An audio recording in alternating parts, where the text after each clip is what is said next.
வணக்கம், welcome to Saranya kitchen. இன்னைக்கு நம்ம ரஸ்கை வச்சு ரஸ்க் ஹல்வா எப்படி பண்ணுறதுன்னு பார்த்தரலாம். இது வாயில் போட்டோன்னே கரைஞ்சிரும். அவ்வளோ ஈஸியாக 10 நிமிஷத்துலேயே பண்ணிடலாம். நம்ம ரஸ்கை வச்சு யூஸ்வலாக டீக்கு தான் நம்ம தொட்டு சாப்பிடுவோம். ஆனால் இப்போ ரஸ்கை வச்சு நம்ம ஹல்வா எப்படி பண்ணுறதுன்னு இந்த வீடியோவில் பார்க்கலாம் வாங்க.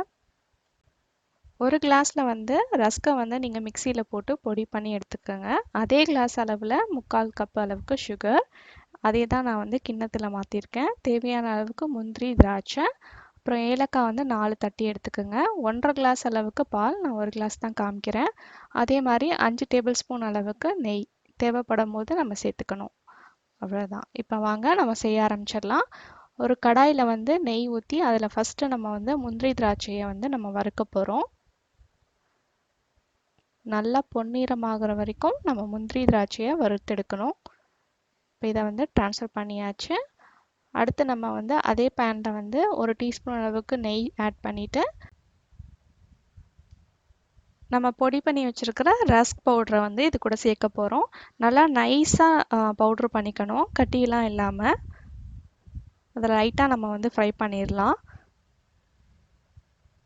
இந்த ஸ்வீட் ரொம்ப ரொம்ப ஈஸியாக பண்ணிடலாம், 10 நிமிஷத்துலேயே. ரொம்ப டேஸ்ட் ரொம்ப நல்லாயிருக்கும். கண்டிப்பாக ட்ரை பண்ணி பாருங்கள். இப்போ ரஸ்க்கு நம்ம ஃப்ரை பண்ணியாச்சு. 1 or 2 மினிட்ஸ் தான் ஆகும் ரஸ்க் ஃப்ரை பண்ண. இப்போ அதில் 1/2 கிளாஸ் அளவுக்கு பால் சேர்த்துடலாம். காய்ச்சின பால் சேர்த்துக்கலாம். எந்த கிளாஸில் நீங்கள் மெஷர் பண்ணுறீங்களோ அதே கிளாஸ் தான் யூஸ் பண்ணணும் எல்லாத்துக்கும். இப்போ பாலெல்லாம் சேர்த்தாச்சு. அது பாருங்கள், நம்ம மிக்ஸ் பண்ண நல்லா கெட்டியாயிடும். இந்த மாதிரி ஆன பிறகு நீங்கள் சர்க்கரை ஆட் பண்ணிக்கோங்க. நான் 3/4 கிளாஸ் எடுத்திருக்கேன். உங்கள் இனிப்புக்கு தகுந்தாப்புல நீங்கள் கூடவோ கம்மியோ பண்ணிக்கலாம். இப்போ சர்க்கரை ஆட் பண்ணோன்னே பாருங்கள், நம்மளோட அல்வா நல்லா இலகி வரும். சூப்பராக இலகி வந்திருக்கு பாருங்கள். இதை நம்ம நெய் போட்டு நம்ம கிண்டிகிட்டே இருக்கணும். கடாயில் ஒட்டாமல் வர வரைக்கும் நம்ம கிண்டணும். இப்போ இதில் நம்ம லைட்டாக நெய் சேர்த்துக்கலாம். நீங்கள் நெய் சேர்த்து இந்த மாதிரி நீங்கள் மிக்ஸ் பண்ணணும். அது கெட்டி பட நீங்கள் நெய் சேர்த்து நல்லா மிக்ஸ் பண்ணி அது கடாயில் ஒட்டாமல் வரணும் அல்வா பதத்துக்கு.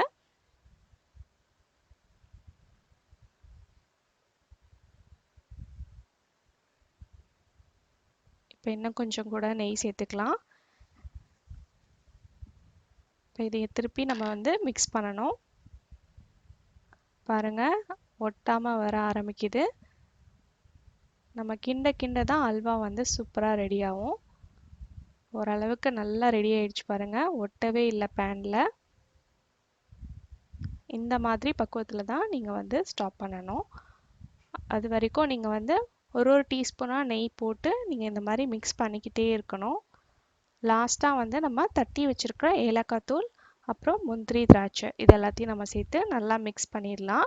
ஸ்டவ் ஆஃப் பண்ணிவிட்டு நீங்கள் மிக்ஸ் பண்ணலாம். அவ்வளோதான், 10 நிமிஷத்துலேயே நம்ம இந்த ஸ்வீட் செஞ்சிடலாம். ரொம்ப ரொம்ப ஈஸி. குழந்தைங்கள்லேருந்து பெரியவங்க வரைக்கும் விரும்பி சாப்பிடுவாங்க. கண்டிப்பாக ட்ரை பண்ணி பாருங்கள். இந்த ரெசிபி பிடிச்சிருந்தா ஒரு தம்ஸ் அப் கொடுங்க. உங்கள் ஃப்ரெண்ட்ஸ் அண்ட் ஃபேமிலி கூட ஷேர் பண்ணுங்கள். மறக்காமல் சரண்யா கிச்சனை சப்ஸ்கிரைப் பண்ணி வச்சுக்கோங்க. இந்த நாள் இனிய நாளாக வாழ்த்துக்கள். நன்றி.